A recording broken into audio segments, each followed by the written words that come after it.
Get this 11 to 1 weekdays on the Triple M network. Have you got the special music queued up? I certainly do. She's here. It's Robyn Butler. Sorry, Robyn. We just thought we'd get all of the I'll get you Butler jokes out of the way at the top. Yes. So that we won't have to return to it through the hour. It's never going to stop. I thought after the 70s it might end. But it's Because you insist on wearing that bus driver's outfit. really, is that Yeah, it? that's what it is. Oh. Sorry, I can feel a Blakey forming. Try and keep it at bay. Do you need any words for a Blakey? I don't think you do you? I'll get you. You know who we'll get. How baffling would this be for people like myself who've never seen this show? Yeah. Oh. Well, it was recently repeated on Saturday nights. Oh, look, I know. Just reminding you how depressing and gloomy comedy was in England in the early 1970s. That's not what we're here to talk about. Robyn, I understand you've got some kind of fetish you want to get out on here. I don't know whether it's a fetish or it's an addiction tone, but I have been going to one of those little massage places that they set up in shopping centres. Full service? Full driveway service. I simply can't get enough. I Right. am addicted. Okay. You know, they're the bunch of Chinese recent immigrants. That's right. And it's, you know what it's like? It's like a cross between having a massage and being murdered. You know, it's like that feeling of, oh, God, she's going to snap my neck. She's going to snap my neck. She's going to kill me. She's doing some kind of James Bond martial arts villain technique. And then suddenly you feel really great. Yeah. Okay. Because you And- just feel good because it stopped. You feel good because she stopped rubbing the Coke bottle up and down your shoulders. I saw your last massage on the Crime Investigation Network. It looked great. Just a reenactment. Jessica Napier playing you. Fine job she did. And and you know that they're doctors because they've got white coats on. Well, mine don't. Mine have a special little green sort of tracksuit arrangement. Really? Yes, which I think is a sort of calming effect. And a it's tribute not to the Prime Minister. And it's not a Coke bottle. It's their elbow. They're doing it. It's all the elbows and forearms and maybe a leg and a knee. I'm not sure. Leg but it's and incredible. knee? What is it that's driving you there? Is it just the pressure of writing, producing and playing the lead character in The Librarians, coming soon to the ABC? Yes, it is. It's just that. That's all it is. And having children as well. And having children as well. I've got to get out of the house. I leave everything at home. I'm kidding. I'm not kidding. Like, sort of bi-weekly. I'm up there going, hit me again. Hit me just one more. One more slap. One more pound. One more pressure point. Oh!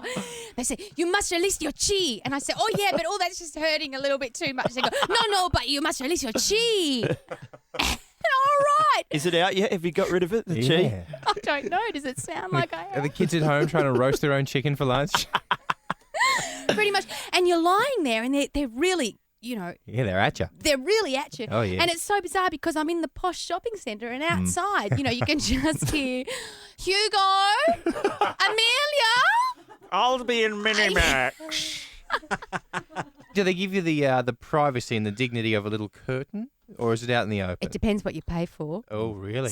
Oh, Sometimes. did you get the one where you're on stage? At 12, 1 and 4. You can make some cash off that massage. Damn, I should have read that fine print. This is the story of my career. You can sit at the table and chair, you know, the little desk and chair, and that can be neck and shoulder. Or neck and shoulders. This is not cash for comment. You No, I realise know. that. This is sincere. Not yet. It will be by the end of the hour. You'll have so many massages and beatings waiting for you when you get off air. You've got to go. You'd love it, Tony. But I'm all completely made of bones. That's going to be painful. massage. What are you Both. saying? Well, That it's- I mean, is that going to be a fun thing to do? I'm like, No, they'll it's be not playing me fun. like a Flintstone xylophone. It's not fun. There is no part of it that's fun. That's the point. So it's a physical assault, but then at some point you break through and it's Put it this way, I had one yesterday, Oh, and yeah. that's why I'm so chirpy today. Chirpy. My chi is released. You have come to the right program for chirpiness. And it's a lovely neck brace you're wearing as well. Do you Did like did that come with it? Takes me a while to swivel around to look at you, but on the whole, Nowadays, people are obsessed with posh spice. Why? You know, we need to have a phone in one day for people who are meant to be really attractive, who you just can't see it. You just can't see it. Absolutely To posh. me, Posh Spice is the perfect example of that. And they've got, you know, pictures of her before and after in the New Weekly. And they go back to 1993 when, look, just looked like a normal person. Quite attractive. That doesn't even look like her. That was actually, she was a normal person at some point, and now, of course, carved from wood, as you can see. Oh, with a couple of, my. she's sliced a grapefruit in half and double-sided each half to the front of her body. She's looking more and more like the fellas from Bros these days as well, which is nice. Wow, and she's storing casseroles in that face by the looks of it. And what I find fascinating is I always find she has the nose of the people from the local shop in the League of Gentlemen. That's right. Very piggish. But it turns out she's done it to herself. Because, look, there's her nose in 1994, normal. You could get out a T-square. That's level. Now, hello, anyone for truffles? Pig. She's done that to herself. Why would you get... people aren't really seeing up my nostrils enough. Is there anything you can do for that?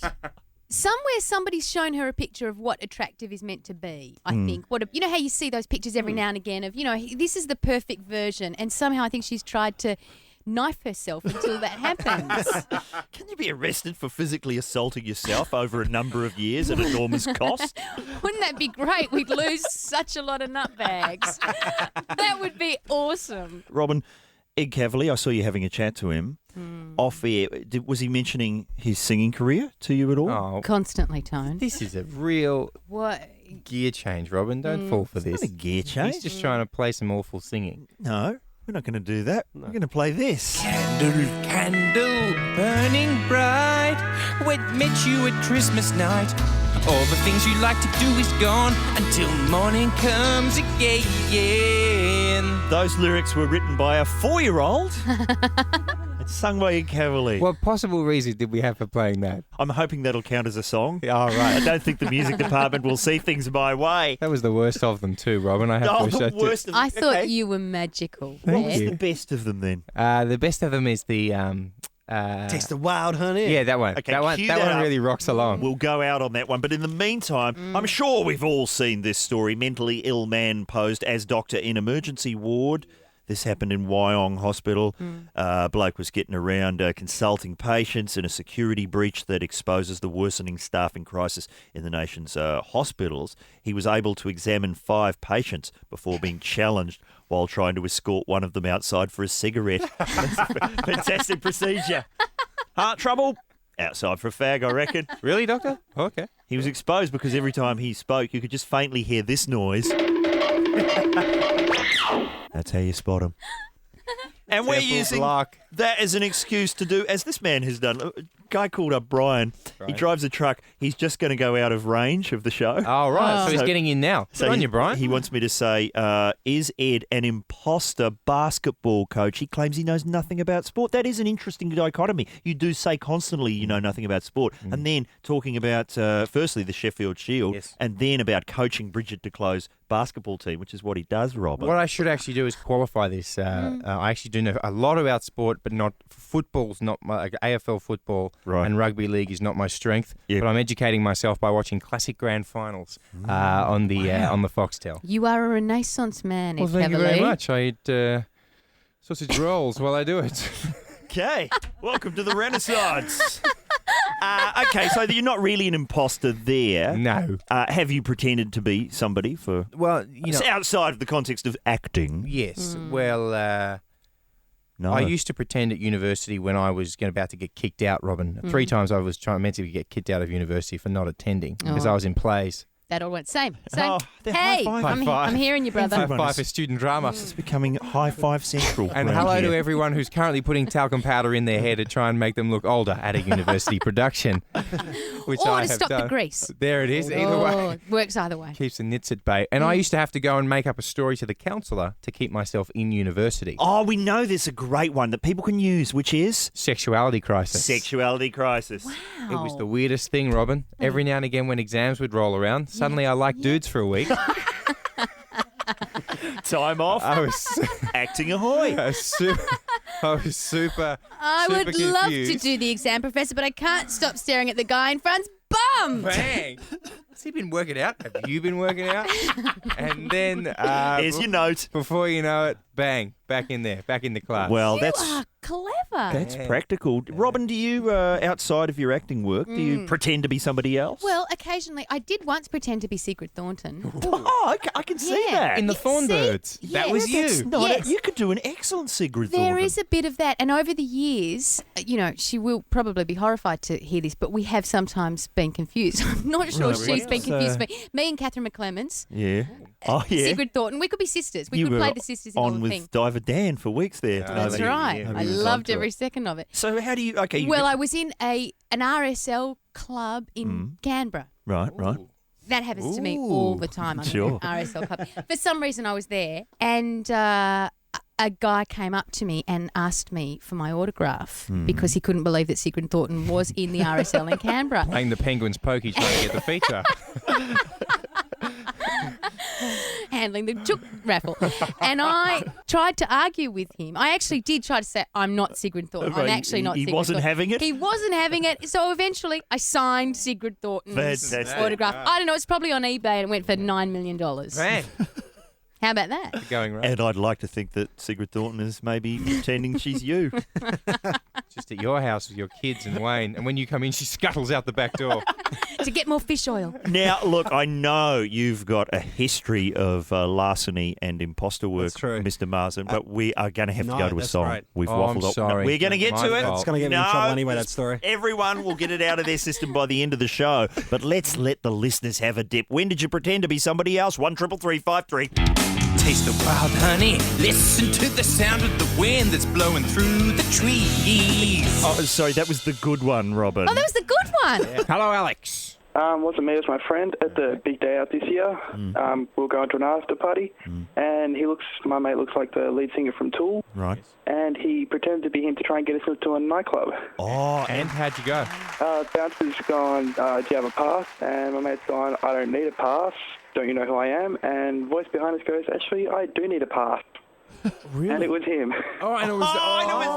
Fantastic. Same thing happened to me with James Valentine one day. Very embarrassing.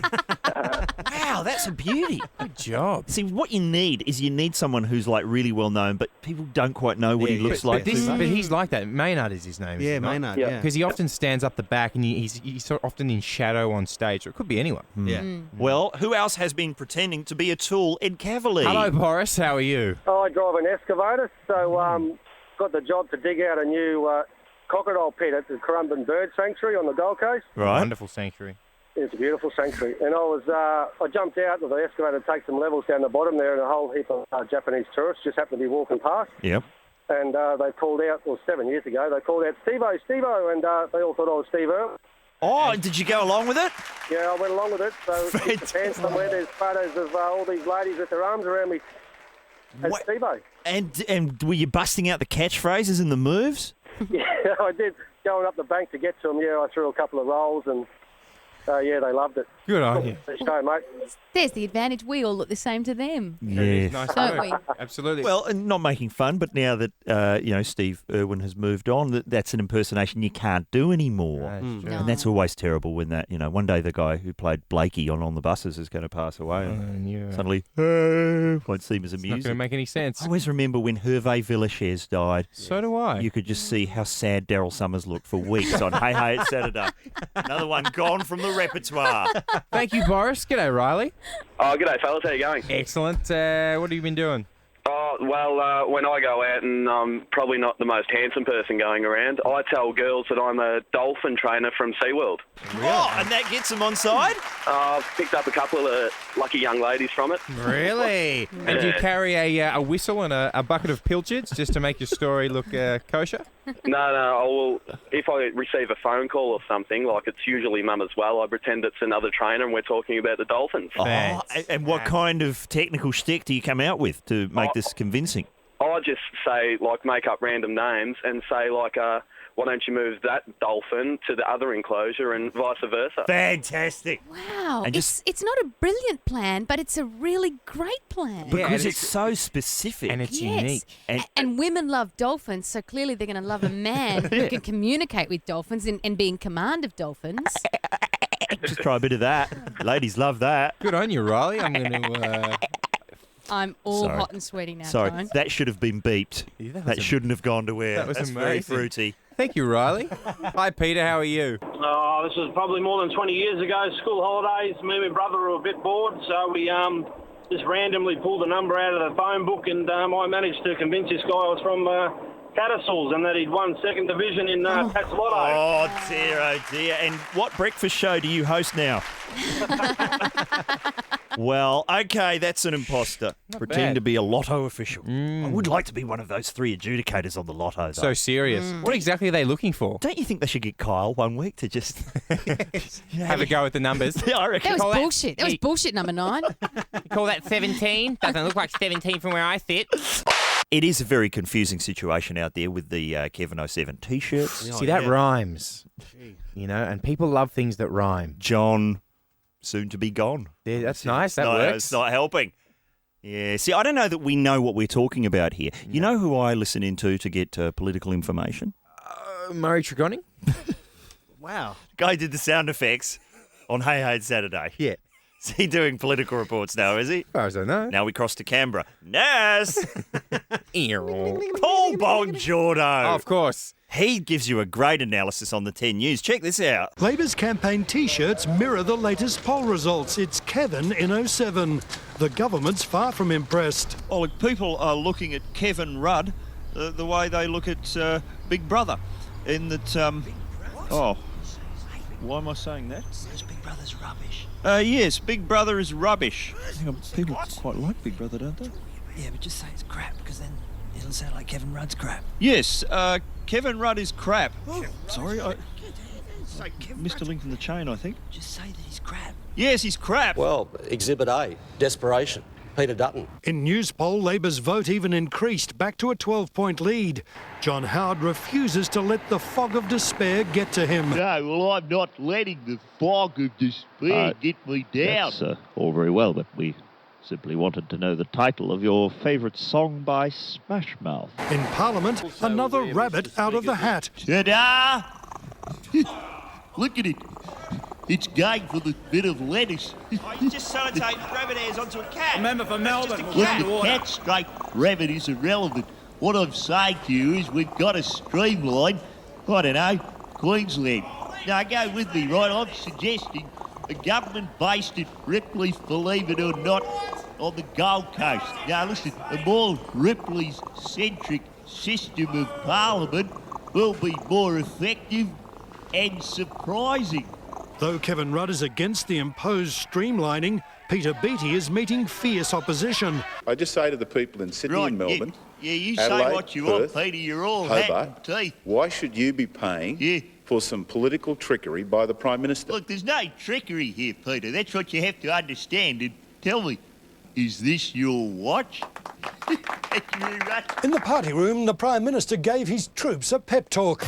The finger bus is coming and everybody's riding from north to Ibiza in the Mediterranean side. Everybody... But cracks are beginning to appear. Tasmanian Liberal Senator Stephen Parry criticised the Devonport Hospital takeover in front of journalists and a Labor staffer. It's ridiculous. The hospital should be and the whole thing should be I mean, it's obvious. Is the Minister aware that government members like Senator Parry are describing the intervention into the hospital as a and claiming Mercy should have been?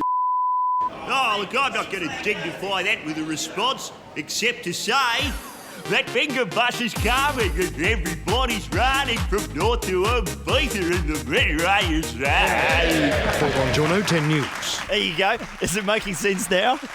I don't know, but I know that perhaps for the next few months, just the image of John Howard holding down a cat and sellotaping rabbit's ears to it is going to haunt my every moment. So thank you, Tony. But, you know, we mentioned Kevin Rudd, and people are suggesting that John Howard is having his ass kicked by the Kevin 07 T-shirts. That is the view of some people. I reject that totally. I notice Alexander Downer has weighed in on the Kevin 07 campaign. Is he for it?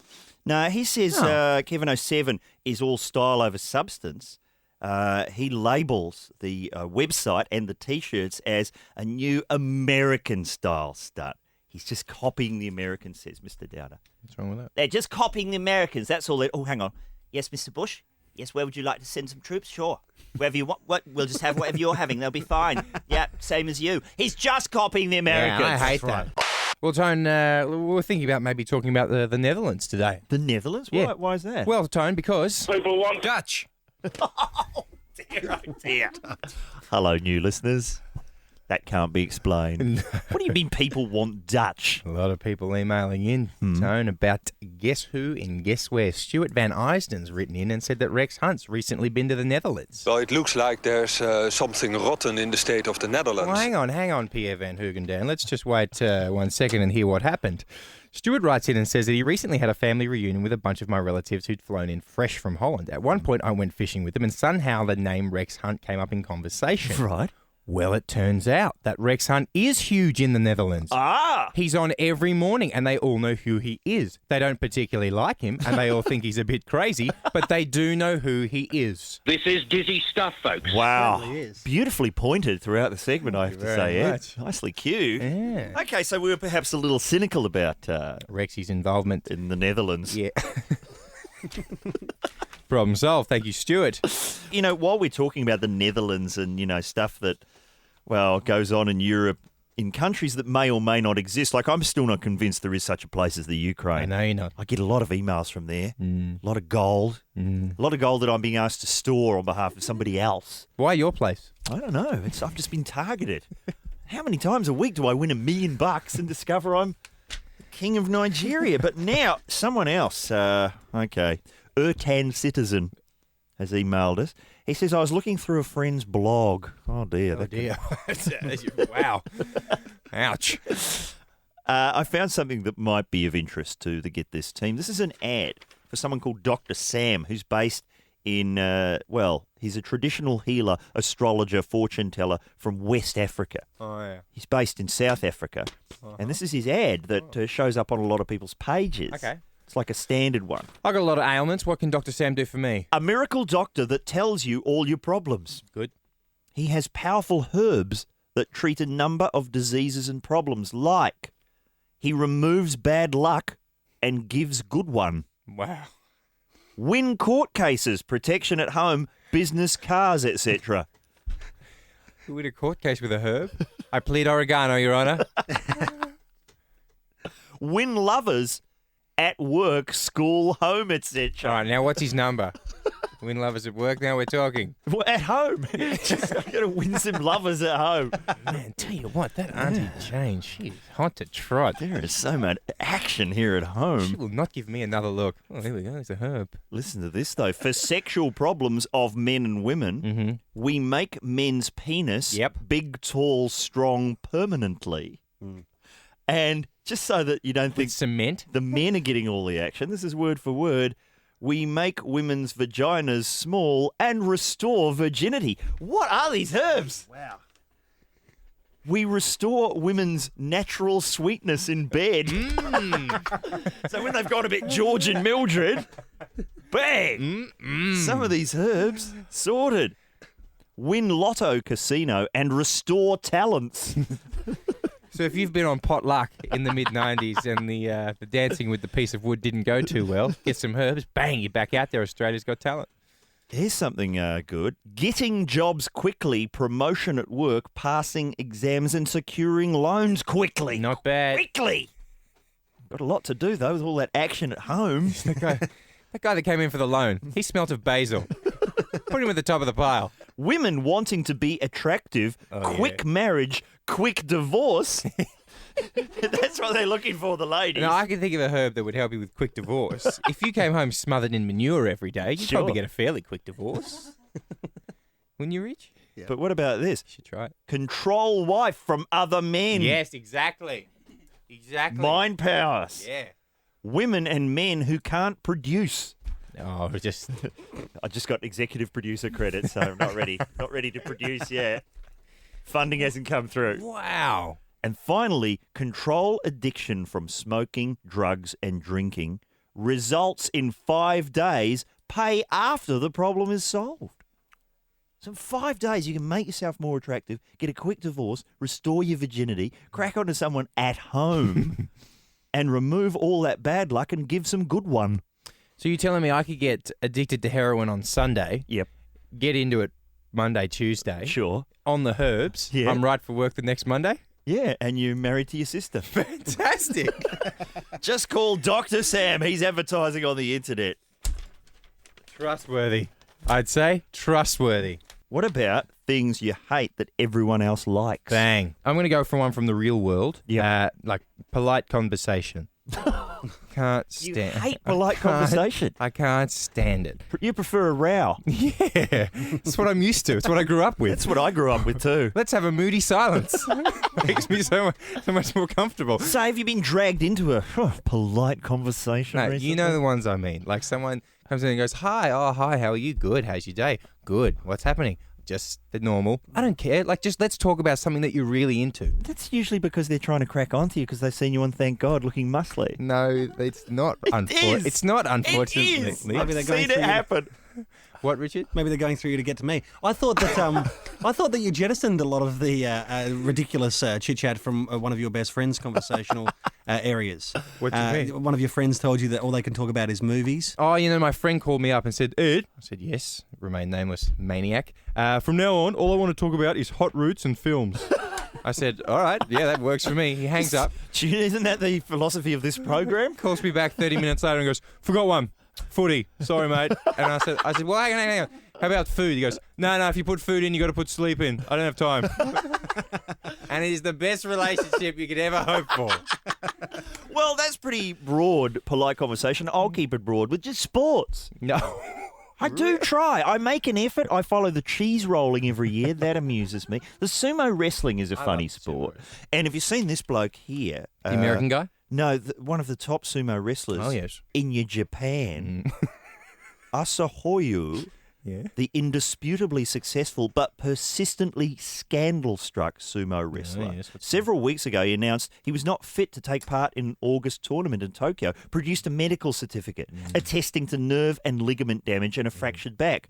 Just a few days later, though, the bulky Asahoyu was captured on camera at a charity football event in his native Mongolia, complete with bright red Wayne Rooney Manchester United shirt. It was not so much his appearance in the match that infuriated the officials, but the extraordinary contortions and back-jarring acrobatics that he pulled off in his efforts to strike at the goal. Really? He's now reported to be suffering from post-traumatic stress disorder arising from the ruling that he's, out of the sumo for a while, placed under a form of house arrest. It's an unlocked house, but a full fridge, I'm Absolutely guessing. right. I think don't they just place a house over the top of him where he's standing? And have a look at him, a sumo wrestler doing some dazzling Beckham-style work. I just think it's great that his name is Asahoyu. I like that. The footage is out. Asahoyu! Now, look, you're leaping around! Asahoyu! That's almost Mino Reiki territory, Tony, but that It's is just nudging at Mino Reiki. that is dazzling footwork we're seeing here, and I think a sumo wrestler is the only person that's insulted by being called bulky. Bulky? I am ginormous. I'm elephantile, not bulky. Elephantile. I'm going to use that word from now on. You've combined elephantine and infantile. Yeah, it's my go. Sports, that's a big one. What do you hate that everyone likes, Mr. Marsland? Everyone's sort of nuts about this Foxtel IQ business, which is something I think it's like a little box that you put on top of your Foxtel and it records absolutely everything for hours and hours at a time. But, I have to say something for retirement. You know what I'm saying? Like, I can't watch everything right now. No. I have to save some things. I can't watch every box set. I can't watch every single thing on the IQ. Well, not with that attitude. And Richard, last night I was out, so I missed the premiere of Make Me a Eunuch on the CI network. As if you had IQ. Yeah, I would be. It could help you out a great deal. Yeah, but sometimes you want things to be on at a certain time. You want some of the work to be done. Yeah, but maybe I'll save Eunuch for when I retire. Okay. Hello, Rebecca. How are you? It's not me. And I had an ex-boyfriend who hated something that every other man in the world liked. Which is? He broke up with me because he got tired of all his friends saying I looked like Pamela Anderson. Oh. Like Pamela Anderson. What a burden. Let's get your details, Rebecca. And was that fair enough? Do you look like Pamela Anderson, or was he just?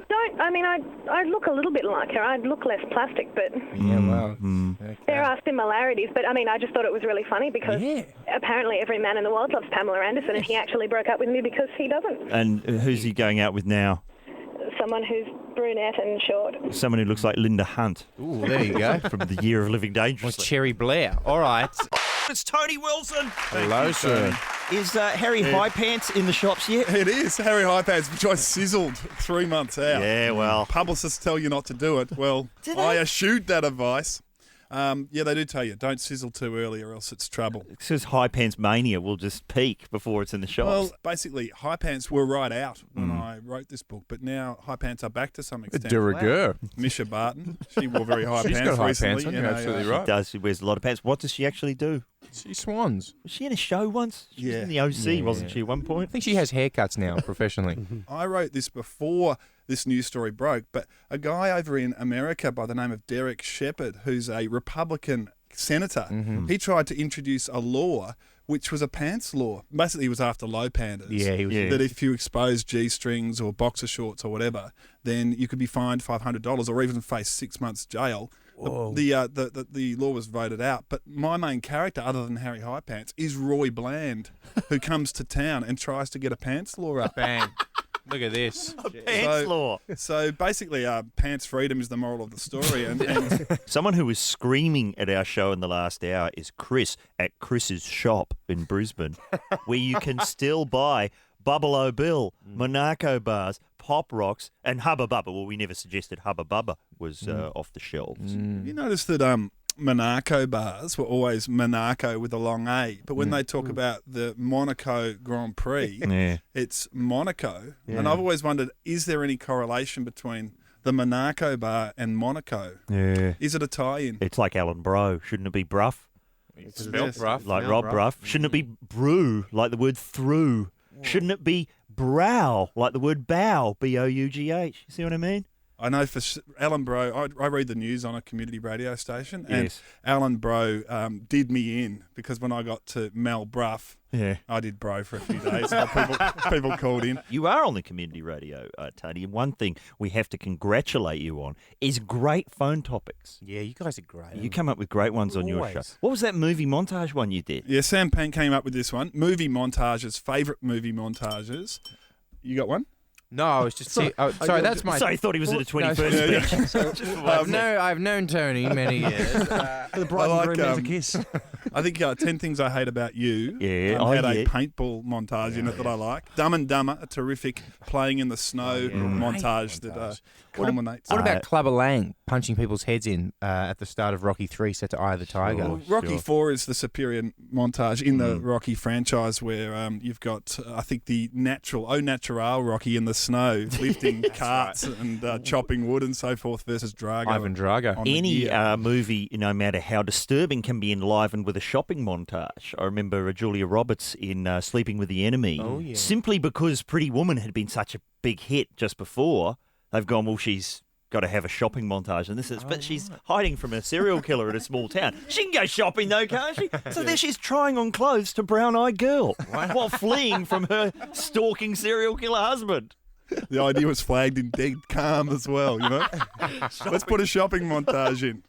All right. Do you play on your station excerpts from Burt Reynolds' autobiography talking book version? My Life, released in 1994 when Burt was almost at his nadir. He was in all sorts of trouble. So this is pre-Boogie Nights. It's pre-Boogie Nights. His career is pretty much, he thinks it might not be going that well. Evening Shade's gone all right for him. But but put it this way, he's having to bring up Cop and a Half and a few projects that didn't go quite as well. But he is the most magnificently self-congratulatory man you will ever see. Now, I love a talking book recommendation for a long drive. Obviously, the Get This Bacon-Filled podcast is the number one recommendation, but obviously you've got your Robert Evans autobiography. That's Great one stuff. of the funniest voices to hear in your car.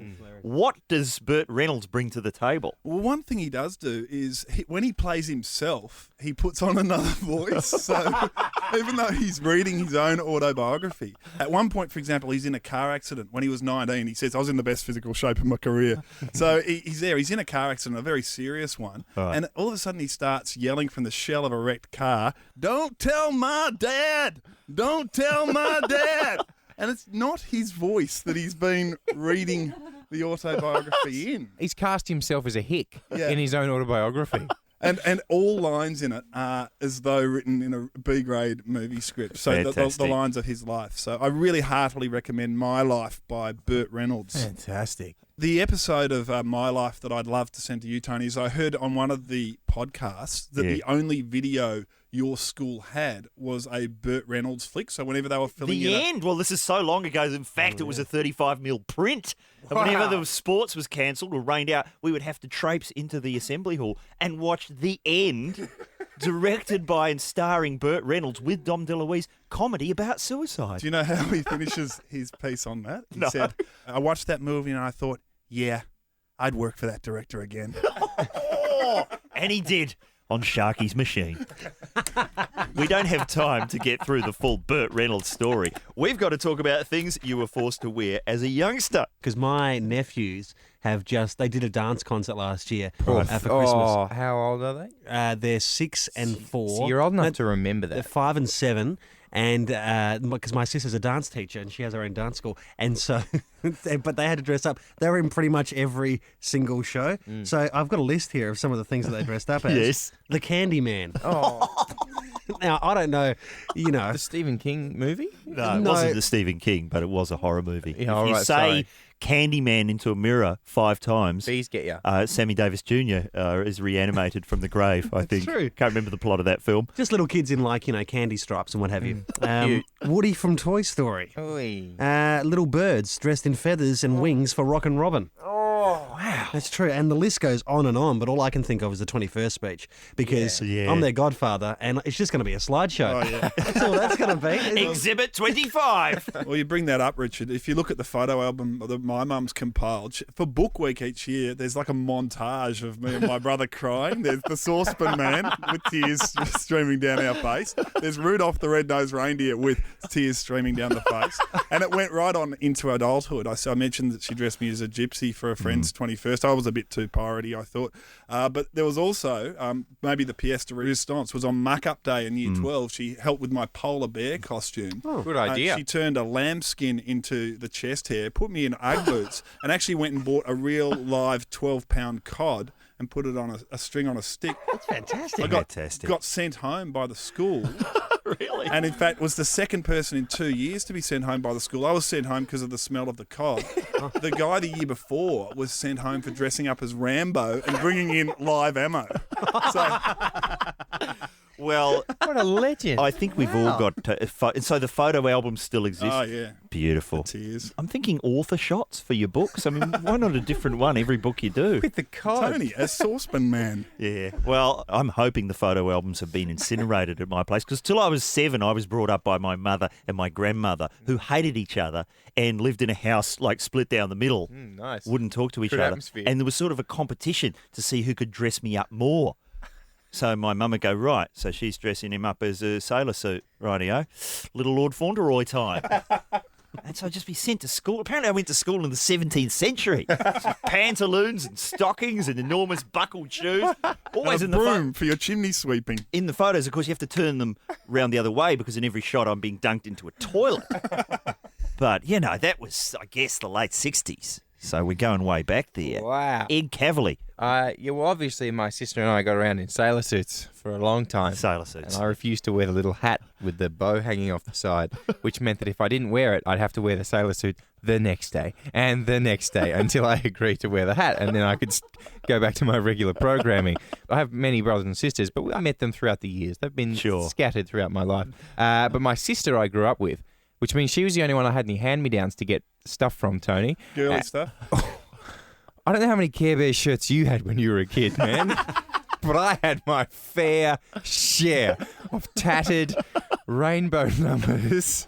They're just endless. That's how you were so across the Care Bear lore on this show. News. G'day, Lynn. How are you going? I grew up in the era of the fancy dress costume party, and we had this brilliant big dice costume, which was a box painted white with the numbers, and the only holes were for your head and legs.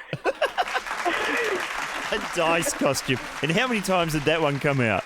Oh, I think I wore it about 6 times, and every party I never got the treats and never got the take-home lolly bag because I couldn't carry it anyway. Yeah, well. And did you ever show up at a party and someone else had come wearing a giant dice costume as well? How embarrassing. No, never. Then the two of you could just throw yourself down a corridor. Look at that, sixes! No, unfortunately, no one else was inventive as my big sister. Yeah, like, oh, Mum, what should I go as today? I tell you what, love, let's roll the dice again. Get this, it's blown out to 2 hours, 11 to 1 weekdays on the Triple M network.